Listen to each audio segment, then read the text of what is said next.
An Illinois deputy fatally took the life of a woman inside of her home after she called 911 to report a possible intruder, even as she put her arms in the air and stated, "I'm sorry," while ducking for cover. Illinois police officer Sean P. Grayson, who has since been terminated from the Sangamon County Sheriff's Office, was arraigned before presiding circuit judge Ryan Cadgan in Sangamon County Court Thursday on 3 counts of first-degree murder and 2 other counts from the July 6th shooting inside the home of Sonia Massey.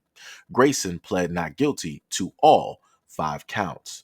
Illinois Governor J.B. Pritzker called the shooting heartbreaking. Quote, "I feel not just for the family of the victim, but also the family of Sangamon County and then all the people of color who have had to endure these kinds of circumstances and to witness them because it affects everyone, even if it hasn't happened to specifically you."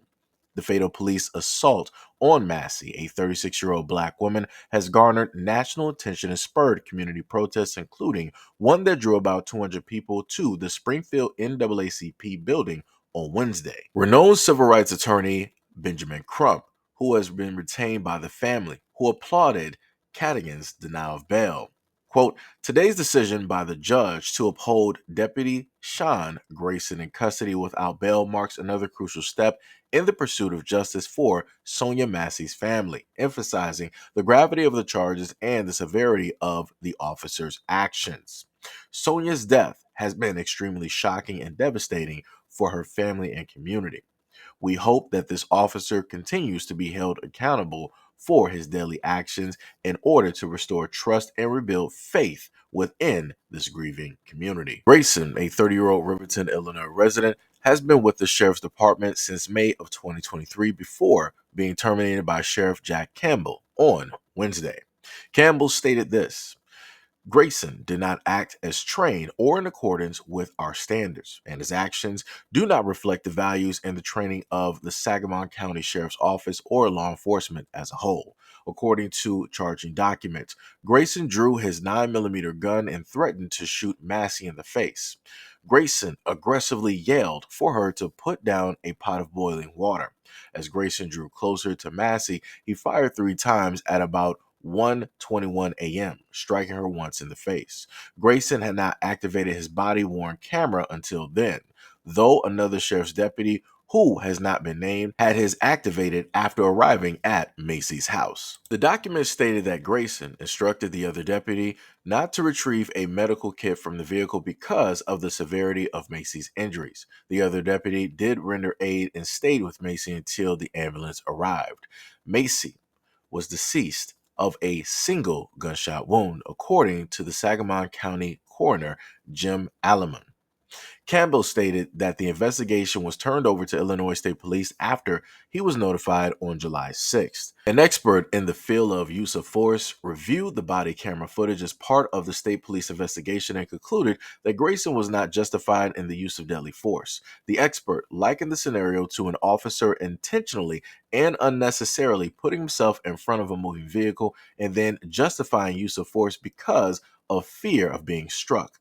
The body cam footage is set to be released to the public Monday morning. Defense attorney Dan Flutz requested Grayson's release from detainment, telling the court that he wasn't a threat to flee and had remained at his home since the incident. Grayson, who has worked for several other law enforcement agencies in the area, was diagnosed with stage 3 colon cancer in October. Flutz stated that Grayson had a medical incident overnight with his colostomy bag, another reason he asked that Grayson be released. Cadigan stated that Grayson's callousness during and after the incident, including not rendering help to Massey, was one of the reasons he ordered Grayson to continue to be detained pre-trial, denying his petition in accordance with the Pretrial Fairness Act. A large contingency of Macy's family attended the hearing, and several people in the courtroom applauded Cadigan's decision. Several members of the Springfield NAACP and Faith Coalition from the Common Good and Black Lives Matter Springfield were also in attendance. I want to start off by saying my condolences to the Massey family. Seems like I'm saying that quite often during this week. Again, this is something that should have never taken place, never should have happened to begin with. Um, Obviously, she thought that there was an intruder. She thought, something was wrong. And she even stated, hey, I'm sorry. I was, incorrect. And even with that being stated directly to the officer, he still decided to have his service pistol out, and he threatened her life before he later on took her life. And I can't give you a definite explanation. I don't know if these two may have been acquaintances. I don't know if they knew each other. I don't know if there's any familiarity. But I will say that this seems quite personal. Usually, whenever you have instances like this, people will tend to do things in order to send a type of message or to convey a type of feeling. Again, this is just a guess. This is just an assumption. I'm just stating by what it is that I was able to read. Her response directly to him and how his response directly was to her. How it is that his camera was off during the whole engagement, and how it is that he did not want to try to give any first aid directly to her, and how he advised his partner not to give any first aid. The partner was the only one that was the decent one that was there out of the two officers. He or she decided to stay there, try to give life saving measures, again to no avail. And yeah, again, my condolences to the family. Things like this should not at all happen, especially when you have people that have taken an oath in order to protect and serve, in order to, make sure that everybody is well, good. But as I've stated before clearly on this channel for years, the only thing that a lot of these cops like to and will protect and serve is themselves and the best interest of the rich.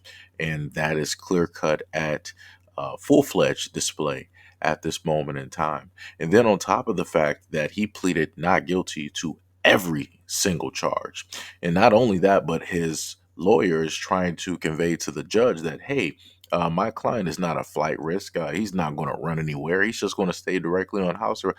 Why should anybody that committed such an atrocious act be allowed to be among civilization, be around everyday people, families, and whoever? Why? Like I said, it's amazing to me the types of individuals that take these jobs and take that type of money, and then they're able to also sleep directly at night. Now, some people will sit up there and say that, well, it's a job at the end of the day, being a lawyer, representing somebody. But yeah, but you have choices. You have choices on what it is that you want to do. And I completely understand that a lot of people say that, hey, well, if you want to play the defense role, then you're going to get less money because you don't know if you're going to win or not. But if you want to decide to do it the other route, then by all means, you're going to make a lot of money. I get that. I get that. But again, at the end of the day, this is going to eat away directly at you. If it didn't change you in the beginning or the middle, it's going to change you as a whole in the end. And this is why a lot of those people are not great people. This is why a lot of those people are not looked at in the highest of lights, right? And I will too do the exact same thing and commend the judge on the treatment of the bail and the treatment of that ex cop who decided to do this. Again, nobody can make any type of excuse to tell me why it is that this woman was murdered directly in her home when she originally called to receive assistance. Nobody's going to tell me that, oh, she was in a bladed stance. It looked like she was in a fighting position. Oh, she was acting aggressive and belligerent. Oh, well, she did have that pot of whatever was in there.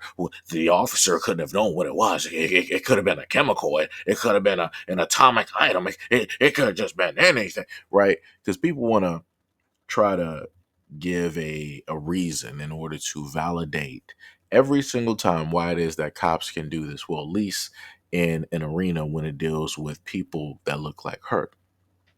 right? When it's people that have that skin color, that's when people want to give a justification as to why it is that police can decide to do the things that they want to do.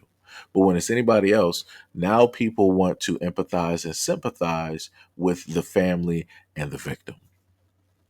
So, like I said before, this is a very tragic event. I'm very saddened that this took place. It should have never have happened at all. And I very much hope that the family and the friends of Miss Massey gets the justice that they deserve. So let me know what you guys think about this video and everything that I stated in the comment description below. And as always, peace, love, and stay tuned for the next video.